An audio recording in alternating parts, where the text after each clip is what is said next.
I am super excited. Some people go looking for spirituality. I thought I had it already. Sango is one of the Orisha that people don't really understand. Do not be afraid of what you don't know. Sango took me kicking and screaming. How do you face those fears is a better question. Well, Sango requires you cold and standing in your power. And you don't have counsel.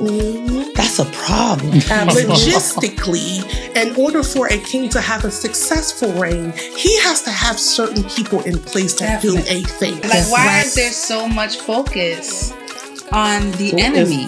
Right? I'm the vessel of Oba Sango, and Oba Sango gives victory. Then by dealing with me somehow, I should be offering you victory. You're going to destroy yourself trying to destroy me. Yes. Oh, she working me. She working me. I don't have to work you. You working That's not how this works. And just for the fact you can't do nothing without love. How can you be of service when you are not being of service to you? How do you balance all this boldness? Right? If you know you have done the work, right? Why are you begging? Stand up. I firmly feel that this conversation will change somebody's life.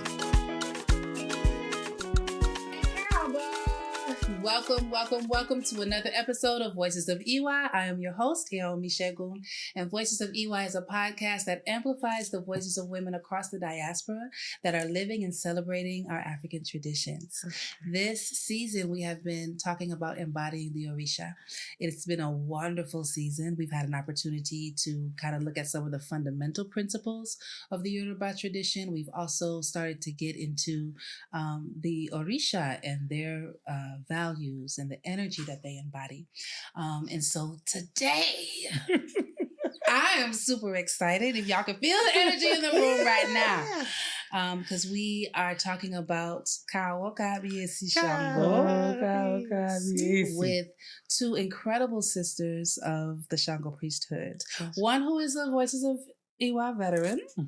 Yeah, Sango Didi, welcome back to Voices of IWA. And we have a new face. Yes. We want to, so here's what we do, right? Okay. This is your initiation to the Voices of IWA crew, okay? So, one, introduce yourself to the people. Two, tell them about how you got into the traditions. We love to hear the story of how this became your lifestyle. Okay. Okay, so I am Iya Sango, Iya Nifa, Iya Egbe, Sangopeju, Ayodele, Ogunleye, Ogunleye, Molade, Egbe de Lade, Ogunleye, you know, I am all of those things. I've been in the tradition for almost 25 years. So the way I came into the tradition was some people go looking for spirituality. I thought I had it already. Like, I was really good. I grew up in a wonderful church home, and I was loved, and God was good. They preached God's love and all that kind of good stuff. So I wasn't looking for anything. I came to Atlanta to go to college, and I was looking for a church home that was away from the home that I was in. I couldn't find one. No matter where I looked, could not find one. Everywhere I went in just didn't feel right. So I ended up joining Hands on Atlanta, which was a major event, you know, here in Atlanta. And at that time, I was a Mayor Group member. And as a Mayor Group member, we went on these retreats. Okay? So I went on this retreat, and I got a chance to meet someone by the name of, he was Adam Swan at the time, but now he's Balogun. Okay. He's the husband, Iya Ogun, with the Sheshe Festival this year. So I got a chance to meet him. He was a martial artist. I was a scaredy cat. That's why I tell people I didn't know that I was going to be Sango's baby because I was scary. And so I went to do martial arts with him because I wanted to know self-defense, which would empower me more. So my first entry into anything African culture was African martial arts. And so, you know, he ended up meeting another Babalawo, they were getting readings and stuff, but I'm like, I'm still going to church, and you know, I'm just riding with y'all. I'm not really into what y'all into. I'm saved, sanctified, filled with the Holy Spirit. I'm fire baptized. I don't need all of that stuff, but I will be with y'all. Y'all cool. I'm open-minded. Right. So the Babalawo saw me and mustered something quick in the spirit. He says, hey, you should go see the shrine room. And so I went into the Egungun shrine room. And because when you're in Rome, you do as Romans do. So I saluted just because you honor where you are. And when I saluted, whatever I thought was the Holy Ghost in church just came on me like 10 times. Wow. And I'm like, what is this? So it took me a while. It took me, well, not too long, because I'm a quick decision maker, but it took me going back and opening up my Bible and praying and asking for God to send me a message, because I'm one that want to be in alignment with spirit. No matter what. I've been like that since I've been a little girl. I want to do what spirit has me to do. It is innately within me. Yes. And so at the time I was taught it was through Christianity and church. And so I was going to be the best Christian, the best person you're going to meet. I was going to be an evangelist, prophetess. I was all of that stuff. And I'm still all of those things. Yeah. But I've been able to connect deeper with where the energy for me comes from. Right. And so when I went to church that Sunday, because I was in deep prayer, deep meditation, I was writing letters to God, because that was one of my things, was to write letters to God. I went to church, and this elderly lady put me aside. She was older. She was like ancient looking old, and not in disrespectful ancient, but ancient like wisdom, sound. Yes. Them been through some stuff, that know what they're talking about from many generations before. And she pulled me, she said, God has a message for you. I said, yes, ma'am, because I'm looking for it, because I'm really confused by this right now. She said, do not be afraid of what you don't know. See that fear again? Do not be afraid of what you don't know. And I knew that was my answer to explore you fire. Wow. That's an amazing story. Now, thank you. And so I know you've been here before, but we get people that are watching for the first time all the time. Yeah. So just introduce yourself to the people, let them know who you are, how to find you. I am Oloye, Iyalosha, Ebetebi, SangoAlamodidiola, Afamefuna, Ogunleye. I am the head and the leader of the temple Elisha Ipada, formerly Elisha Ayo. I am the owner of Do the Healing Work and now Do the Healing Work University. I'm a counselor. I'm a divining priest. I am a working priest, and I am a lover and supporter and empower of people, Black people specifically. Yes. That's what I'm talking about. I'm so excited about this episode. Let's go. Okay, so Sango, the energy of Sango. How has this energy shown up for you all on your spiritual journey? She was like, that's where you want to start? Let's just jump right in there, head first. That's the kind of girl I'm in. I think that Sango is one of the Orisha that people don't really understand. For me, Sango was an unveiling of myself. And it's like when we talk about the courage that Sango gives, a lot of times we take that to mean the courage to face what is external to us. But what Sango has done for me is given me the courage to face what is internal to me. Why do I always feel the need to back up? Why is leadership so terrifying for me? The feelings of, am I enough? Do I know enough? Should I continue? Sango's like, you do, and you are, and is. And we will do. And so I always refer to it as kicking. I think even when we spoke, kicking and screaming. Sango took me kicking and screaming. And it took me years to realize why I was so prior to initiation, I would say opposed, right? Now, after, hindsight is always 20/20.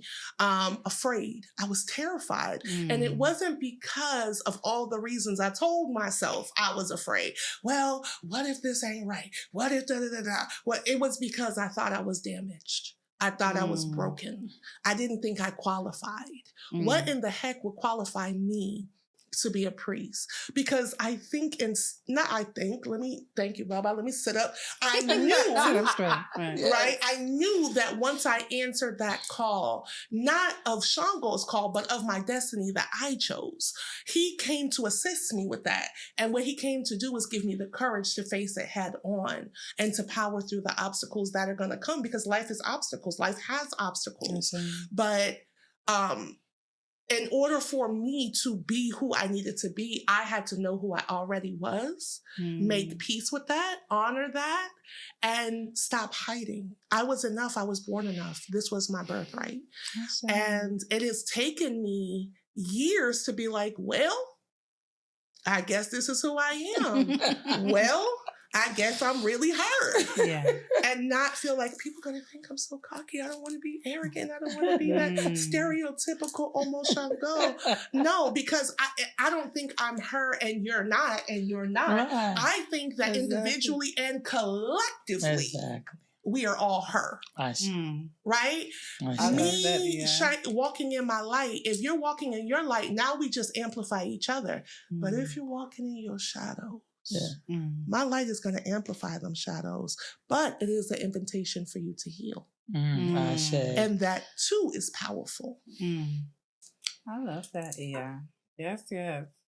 Anything you want to add? You know, that was great. Right. You know, some things you let sit. That was wonderful. Thank you, I agree with that. 100. I experienced that exact thing. Exact thing. Yeah. And it's always like, you know, because it ain't that you don't know you great. Yes. You know, a lot of people will be like, oh, it ain't that you insecure. It's not that type of fear. It's more, I don't want to make someone else feel bad. That's it. That's it. I don't want to hurt them. Yes. Because I was born with this innate energy that to see someone hurt me. Which is very Kawo. Yes. That's very Sango. We're going to take care of the kingdom. Yes. Even if that means that I have to back up a little bit. Yes. Right? And what I had to understand that by me not stepping into my power, then I'm not in position to do what I need to do for other people. Yes. That's hurting them anyway. Yes. So let's talk a little bit. This is great. Because, you know, one of the things that I noticed is that this notion of fear is very, very, very real for people. Yeah. And like you scared. I think Jasmine Sullivan has a song called Fear, right? She talks about I'm scared to start because I'm scared I'll quit. Like I'm scared of this, I'm scared of that, I'm scared to eat, I'm scared to be skinny, I'm scared to be fat, I'm scared, you know, like I'm scared of everything, right? Yeah. And as a result, you can't live. Right? One of the things that I love seeing, I do love seeing Sango people. I'm married to a Sango man. Yeah, and I love your husband so too.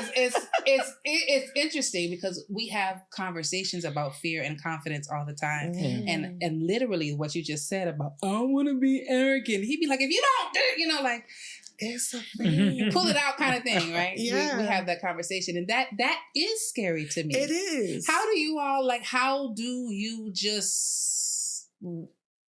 work with that energy? Like, how do you work with that level of... How do you face those fears is a better question. Well, the first thing I want to address something that you brought up, because I know people going to be in the comments like, what? But they coming, girl. They coming. And, but Sango men, not by proxy of them being Sango men specifically, right? I think they operate in that energy a little differently than we do because... All right, so let's take a pause for a second, and I want to tell you a little bit about the Real Women Inspire app. This is something that was created for women who truly believe in our culture, in community, who are truly working on themselves and are ready to take their connections deeper. This is a space where we have opportunities for prayer, we have opportunities to learn, we have opportunities to grow, we have opportunities to connect to one another. And now we are opening up the space to other sisters to be a part of this very important ecosystem that we have created that's just for us, that's by us, for us. So if you feel like you are ready to connect with more women who are like you, who believe what you believe, who understand what you understand, and you want to take that connection deeper, then we want to invite you to go ahead and download the Real Women Inspire app. Join the ecosystem. Don't just look from the outside. Come and be a part of a very important movement that we're growing together. So let's get back to the episode.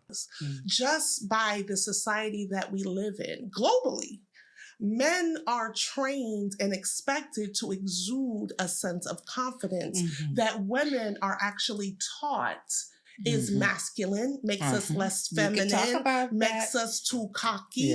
Nobody's going to want to deal with you. So I think, I'm trying to remember the author's name. She's a writer and she's a feminist, which I don't consider myself a feminist. I don't either. But one of the things that she says is that boys are taught to compete for jobs, for placements, I know for exactly things what you're like talking that. about. But girls are taught to compete for men. Right. We're not taught to compete for jobs, education. So when we talk about walking as a woman, as a feminine woman, walking in this very Sango, I don't want to say masculine, but it is masculine though. But how do we divine determine masculine? What do we determine as masculine or feminine? When I speak of masculine, I'm speaking of the ability to plant seeds, to give things, to provide. When I speak of feminine, the ability to receive, to regrow, and reproduce. Okay. So when I think about masculine energy and being the Oba, right? He's planting seeds. He's doing things to ensure that its provision is happening. Conquering. Yeah, conquering. And there's another word I would use even over conquering, because to me, conquering is based in fear. We're talking about Sango. If anything, he's allowed everybody to have their own kingdoms within. That's one thing I'm learning. Like, especially when you're amongst a lot of Sango priests. It's like, well, I have it and you have it. Right. Yeah. How do we both lead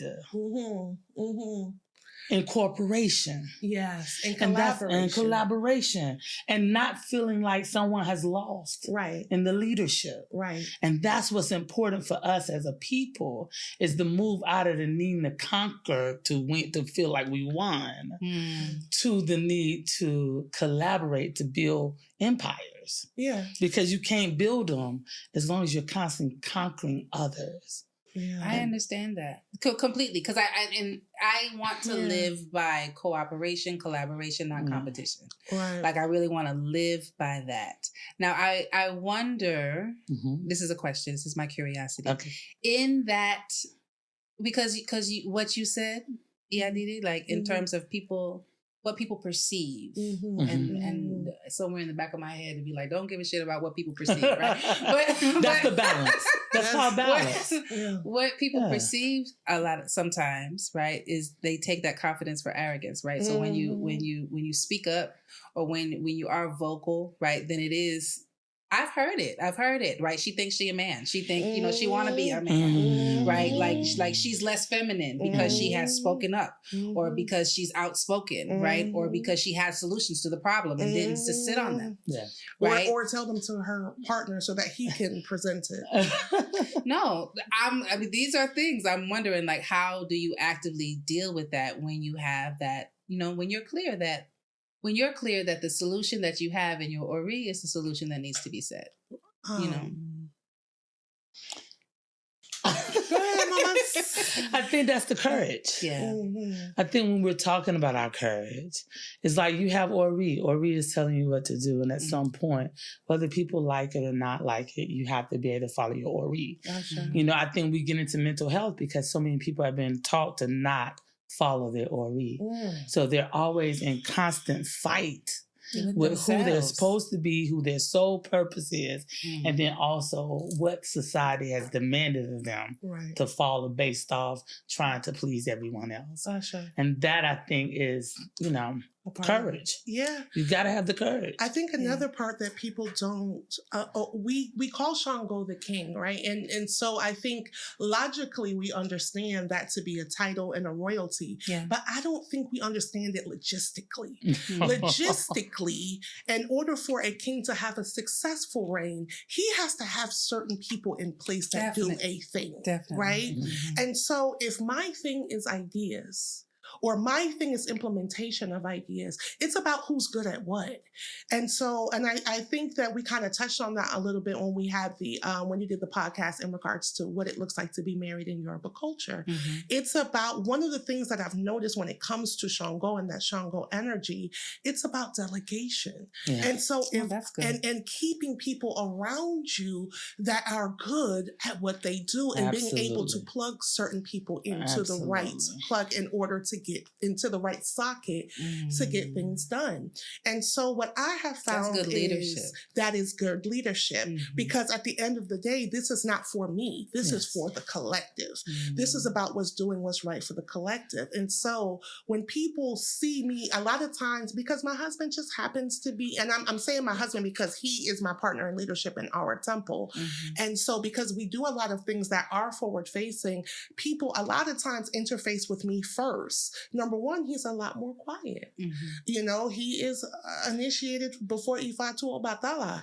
And that's he's a Scorpio too. So that's his natural disposition. He's very quiet. And it's not that he doesn't have anything to say, but he's always observing.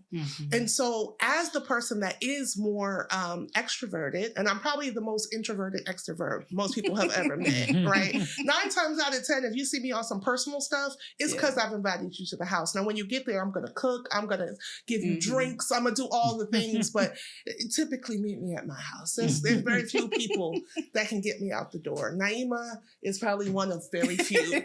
I'm just real funny. You got me out the house. I'm like, we're having dinner. I'm like, y'all want to come over? I would cook. But I think that because people see me more forward facing, they assume that I am necessarily the more dominant one. Not necessarily. I'm the person that is delegating because that's what needs to be done. And my husband is the one that's observing, and he says, don't forget that. I ordered the chairs.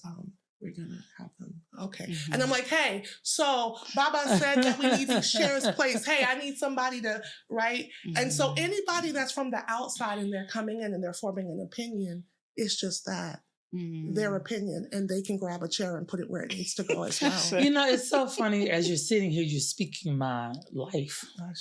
Right? Because, you know, I've been married 25 years. Congratulations, first of all. Full stop. Because that's right. That's a big easy, girl. That's not easy at all. Yeah. Congratulations, Iya. And because I have such outgoing nature, because I'm the one doing the business, because I'm the one in the space doing that, it's automatic. Even when women judge me, they judge me, or even if they're trying to imitate me, the imitation looks like controlling men. That's not the way to stay married. Right. And it's like, you really think that's how I am, and that's not where I'm at. You understand? But that's one of the biggest things that I get on a constant basis is that somehow because you're who you are, and you don't have to answer to any man for what it is you're trying to get accomplished, you must in turn be controlling of that man's mind. Because of the society that we live in. Absolutely. People really don't believe people can lead together. We always have to have this higher. It's like somebody got to lead and somebody got to follow. Right. To the point that we don't understand everybody has to lead their own destinies. And that's actually super. That is an African paradigm, an African thought, right? For things to be circular and not hierarchical. It's about what's appropriate.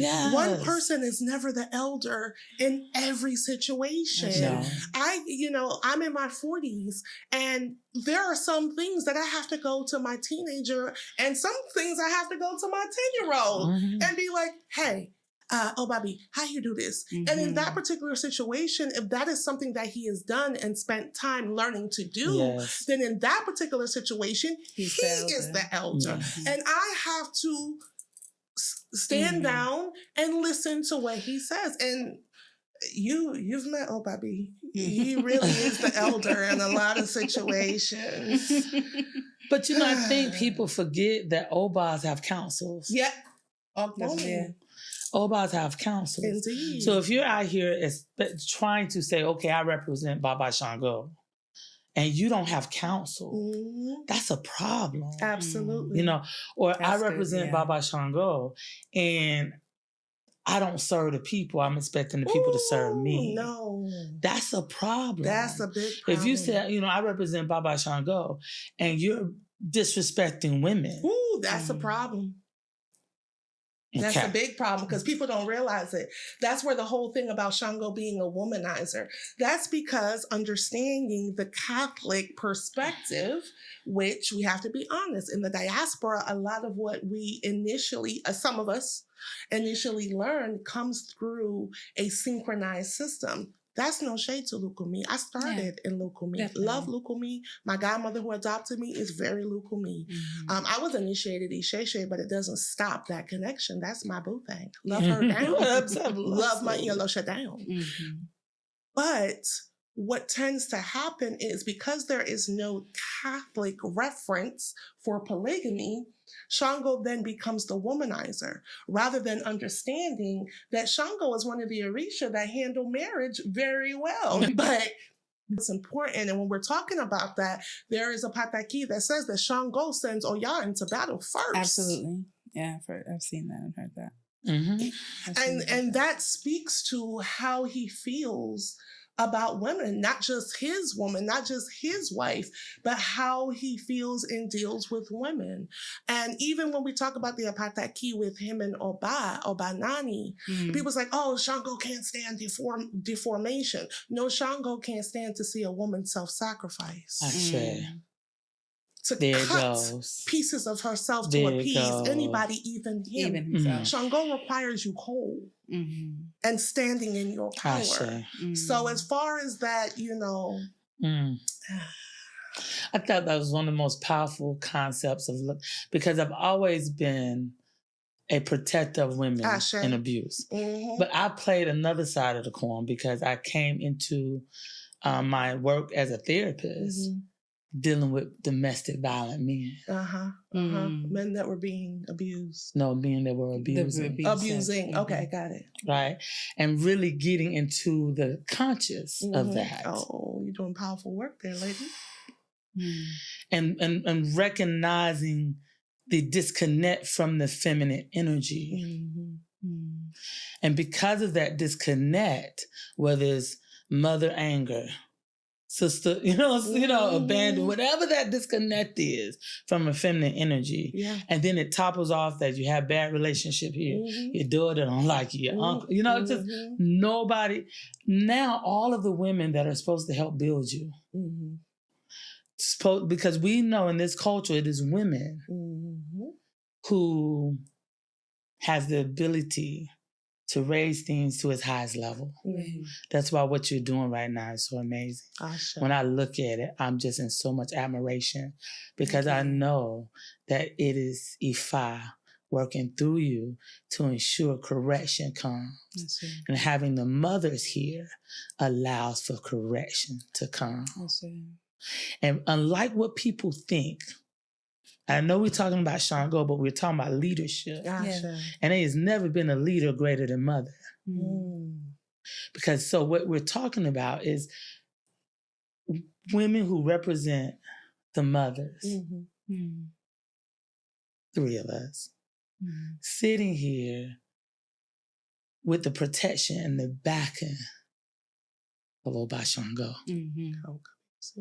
That's who we are. I think sometimes people get into this culture of, I'm Sango. Oh, no, you're not. You were a child. You're not Sango. Yeah. You're almost Sango. You're devoted to Sango. You don't have his characteristics. Matter of fact, if you use his characteristics, you finna tear your house up. Yeah. Right? And you couldn't deal with what he had to deal with. And you couldn't, man, listen. But what we are, and I tell people whether it's Shango or any of the Orishas, what we are vessels by which their work is carried through to us. That's what we are. We think we just going, y'all sure give me cars, give me houses, give me cars. No, when you devote, you become a vessel by which that spirit's energy works through you.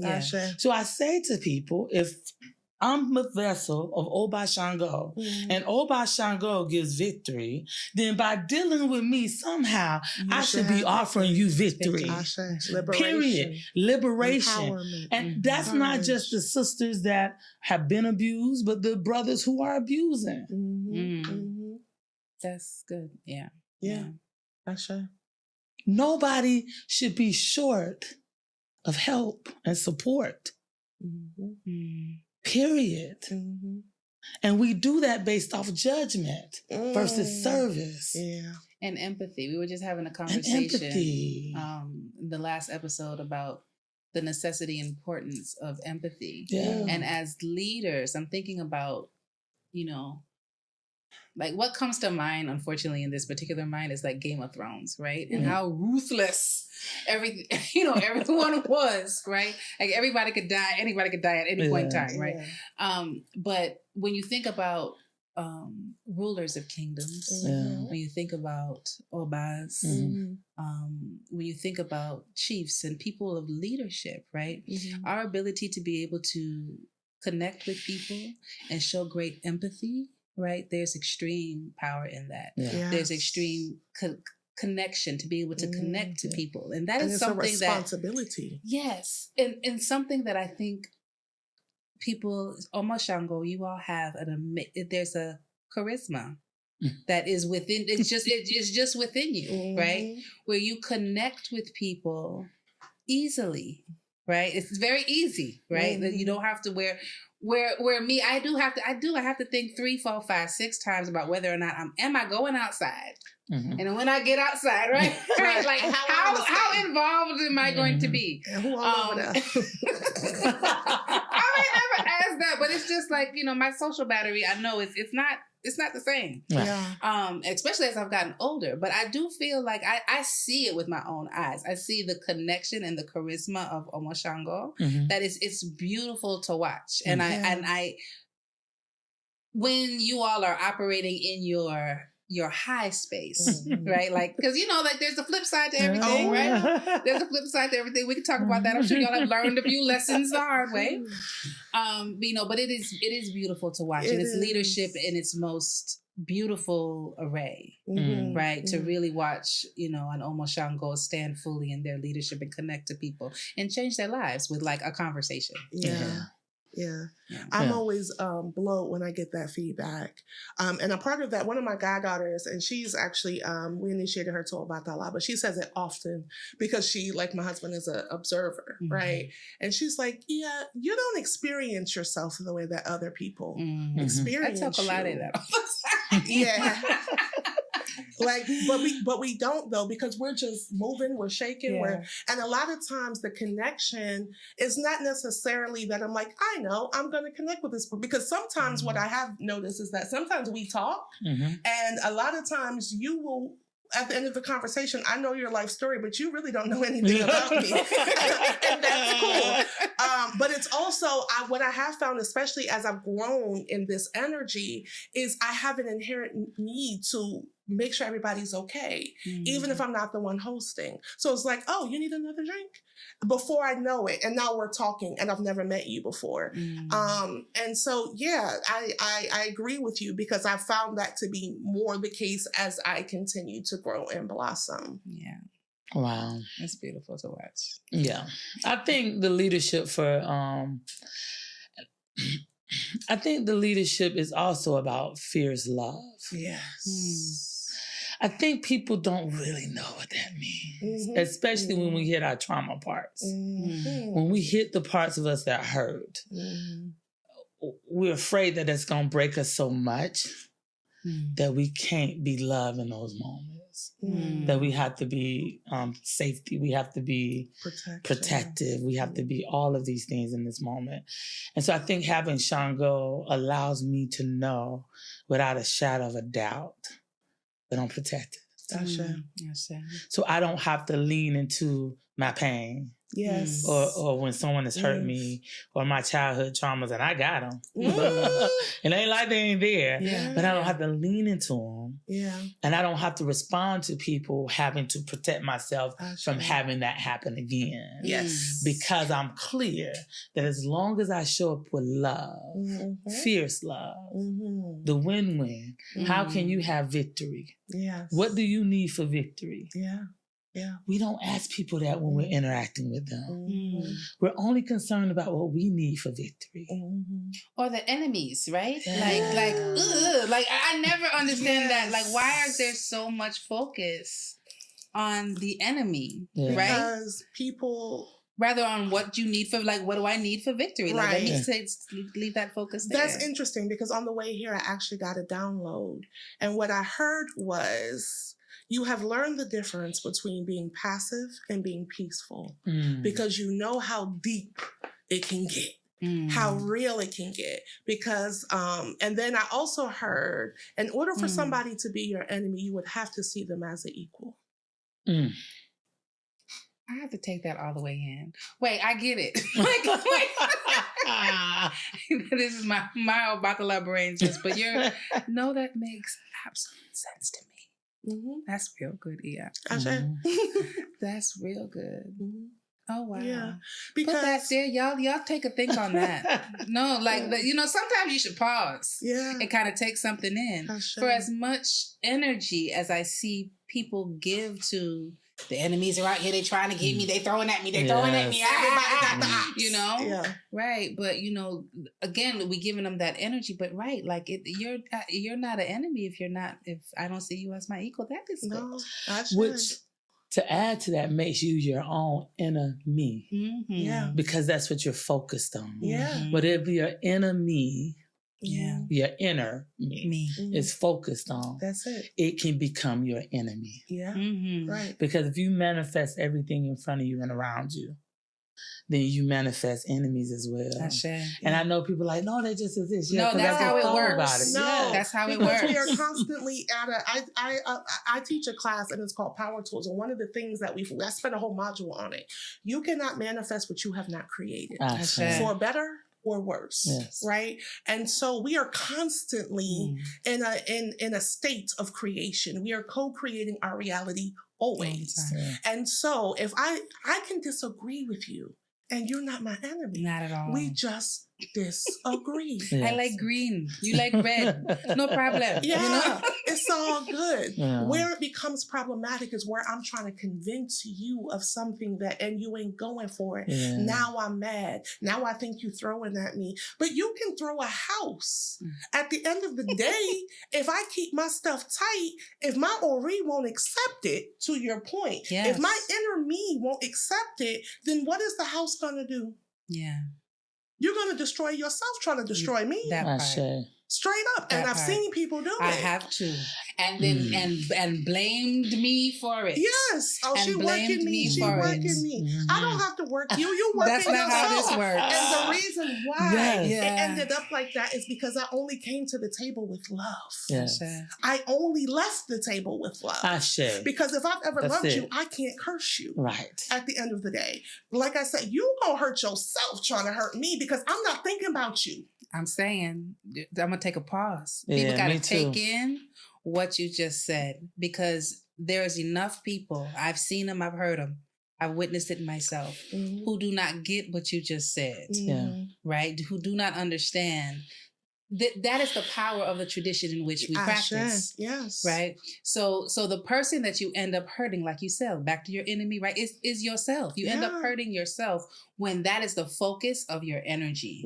Especially, and you're blaming other people. You need somebody else to be the scapegoat for where your life is. When the only person that you should be looking at is in the mirror. Absolutely. Energy, once it has done what it has done, is supposed to do, it's going to return home. That's how that works. When you send out, so if you're sending me love, I'm going to accept that love and I'm going to send it back. But if you're sending anything because there's only two real emotions. love and fear. Yes. Hate comes from fear. Girl, you get out of my playbook. You know what I'm saying? It's only two. Yes. So I know that I'm entering any relationship, any situation with love. And so if your fear stops you from receiving that love to the point where you're trying to send something my way, please know that it can't penetrate over here. So all it can do is come home. Yeah. Hopefully, you've prepared for that inevitability. And that's the victory. That you have, that's the victory. And I think that people don't understand the formula to victory. Yes. And that's why it can be everyone gets victory. Absolutely. Because everyone can lead with love. Absolutely. And if you're not leading with love, and what, like she said, it's only two. It's love and fear. And it's fear. That's it. That's not it. hate, That's but it. fear. Yeah. Fear, which is hate. Hate is in fear. Yeah, because in order for you to hate something, there has to be something about it or not having it that makes you terrified. I think it was the late great philosopher Tupac Shakur who said, us no longer being friends doesn't make you an automatic enemy. Yeah. I still want you to eat, not at my table, but I still want you to eat. Yeah. And I think that that's as a sincere. That is sincere. I mean that with my whole heart. If I am a Cancer. Once I love you, I love you. I may not like you, but I will always love you. And so if I've ever blessed you, I'm never going to turn around and curse you. I don't use my left hand like that. I just don't. Now, what I do know, Kawo Kabiyesi, is that a connection to me, because I am moving from a place of love, always without exception. I know that there is benefit to being connected to me. There is an expansion that happens when you are connected to me, and it's not my life force that you're siphoning. It is really the Sango, the Ashe of Sango that you are able to get. That's giving you victory because you are connected, right? And then but if you ever are disconnected, it's not me trying to work you, my love. It's the disconnection. No different than if you were to unplug that lamp, it would no longer glow. It's cause and effect. That's it. And I still and it's still a pretty lamp. It just ain't shining. So let me ask you all that this. was good. How do you balance all this boldness, right? No, I'm serious. That all the because it is a boldness that actually is very needed in the world, right? With how do you balance that boldness with the humility of leadership and priesthood? What does that, and I believe things work together in tandem, right? So I'm just wondering, how do you balance that? Because I know people I hear them in the comments already, right?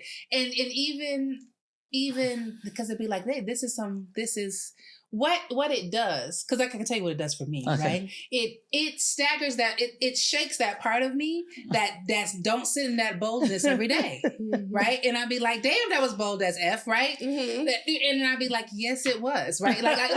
But that's the level of healing that I'm doing. There is that's something that I want to sit in, right? I want, I would like to plug into that, every day as well. How do you all, because that is a fear of mine. That is a fear. I don't want to be arrogant. I always be I don't want to be arrogant. And yet you're doing it though, right? You're doing, it's the action. It's not the performance of courage or boldness. It's the action. How bold was it to say, you know what? I'm going to start a podcast for women in this tradition. And it wasn't just an idea.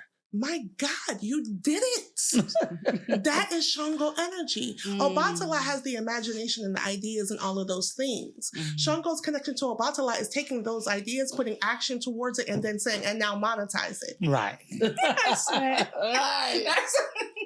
Right. Yeah. That's that business. That business. I do have a business strategy side of me for sure. Absolutely. For sure. And then, but you also have partners that are like, oh, that sounds great. And then we're going to do it now. And you're like, whoa, I'm still playing. And they're like, too late, time's up, let's go. And now you're doing it. And we're on season 2. And I'm convinced that she's a Sango person either. She maybe has not been told that fully. But I experience her that all the time. She's in Same. studio, right? Same. I get fussed at by her all the time. Yeah. She's like, "Why you in that same class?" I'm like, "Whoa, wow. Is you helping or not?" No. Yeah. It takes all that. It does. But I think what you got to do, if you're going to do nothing else, when it comes to your Ori, to me, and this is what I've had to learn, and you know that you're coming from a place of love. Mm-hmm. See, what stops us from courage is sometimes we haven't cleared up. Mm-hmm. Because then we're afraid that if we step out on it, then we're going to, because what we know is with Baba Sango. Mm-hmm. And I heard, Baba Ogun, different things, that if I go to him and pray about a situation, and I'm the one wrong. I'm the one out of alignment. Come on. Woo! That I the one got to deal with the consequences of that. Period. Case closed. Yeah. It ain't because what we forget about the Orishas is that they're not holding up what we want. No, we're holding up what we want. They're holding up what Olodumare wants. They're holding up the alignment. And when you commit yourself, no matter which priesthood you go to, to upholding the alignment, then that's what you do. That's it. So when you find that, oh, don't fight. When Sango says, I got your victory. Yeah. When Obatala says, have peace. You gotta say when that. Oshun says, you better have some love. Yeah. Mm-hmm. Mm-hmm. And just for the fact you can't do nothing without love. Mm-hmm. It's the prayer you make every time you do any spiritual work in this culture. That's a fact. It's love. Yeah. Right? So when we understand that and we really feel good about that, then our courage will come. Because you're clear that I'm doing this from love.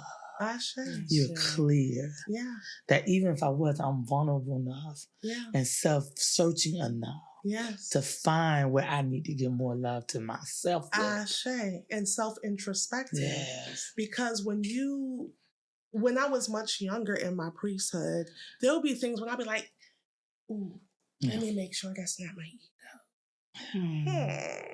So after sitting and clearing up a lot of that trauma and clearing up a lot of that baggage that I was carrying, it became a lot easier to be able to differentiate the screamings of ego from the whispers of spirit, right? And so when I was able to tell my ego, hey, babes, we got it. You can have a seat. Because you can... you cannot kill ego. Ego is necessary. It is very necessary. But ego's only job is to keep you alive. So when you're in a situation where it's not life or death, ego can't be the captain. You know what I'm saying? Ego's going to have you veering off and over the cliff because you thought that blanket was a whole human laying in the road. Ego will have you tripping. So when you are able to differentiate between the two, it becomes a lot easier to be bold because you know where it's coming from. Paris is actually very quiet and very shy. SangoAlamodidiola is bold. I love that. I agree. Real quick, y'all, because y'all know the time go by so fast. But let's talk a little bit about can we offer some suggestions to the audience on how to connect with Baba Sango? Yes. Very practical. Okay. So some of the things I say is that serve. Yes. I mean, I don't understand why people don't understand Oba serve people. That's so good. Can you say that again? Serve. That's it. Serve. Because that's what priesthood is. Serving people's victory. Serving people's joy. Serving the things that help elevate the spirit of people. Serve in freedom of people. Serve in liberation of people. Serve. Absolutely. That's sit with self, right? Identify the parts of you that scare the hell out of you. And begin to meditate on why. When I was getting ready and prepared for initiation, boy, I kept running away. No, please, God, no. Maybe we'll do it next year. And then it was over 20 years later. I'm like, okay, fine. So what I thought was going to happen was something external. What actually ended up happening was internal. Yes. It was very internal. Yes. It was very shine a light on why you feel the need to hide. It was very shine the light on why you biting your tongue. It was very shine the light on how can you be of service when you are not being of service to you. It was very be your first client. Yes. It was very, you already trust me, now you got to trust you. It was very much, don't worry about trying to protect yourself from people hurting you. That's my job. Exactly. You worry about you being available. So if somebody is seeking to connect with Sango, my suggestion from the depths of love is to fall in love with yourself. Fall in love with yourself. Oh, that's good. That's Y'all both have given amazing advice.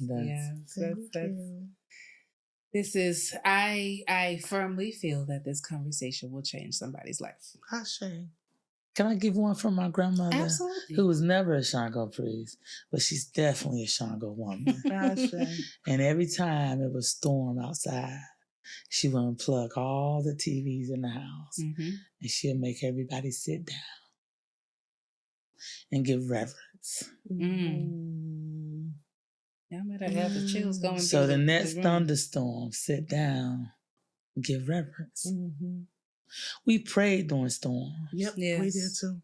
Yeah, we done got where we ain't praying during storms no more. We are playing games and stuff. We got to pray through storms. And that's not just a physical storm, but that's also emotional storms. That's spiritual storms, financial storms. You have to stay praying during those storms. You can't never allow yourself to look at the storm. Never do that. Absolutely. And that's from my grandmother. And we know that the storms are past, whatever people are going through, because I think people don't understand, if you're going through something, you feel like you're not where you're supposed to be, it's okay. And if you're going to pray, don't worry. If you're going to worry, don't pray. And that's the first step to understanding a relationship with Baba Sango. Another thing, let me add. We have to pray for the people. We got to pray for the people. Also, get off your knees. Oh, here's what I mean by that. I was a little nasty, but that's not what I'm talking about. What I mean by that is, if you know you have done the work, right? Why are you begging? Stand up and move like you know. Once you have prayed and you have done the work, that's it. Get off your knees. What I find is that people come to Sango specifically for wealth, right?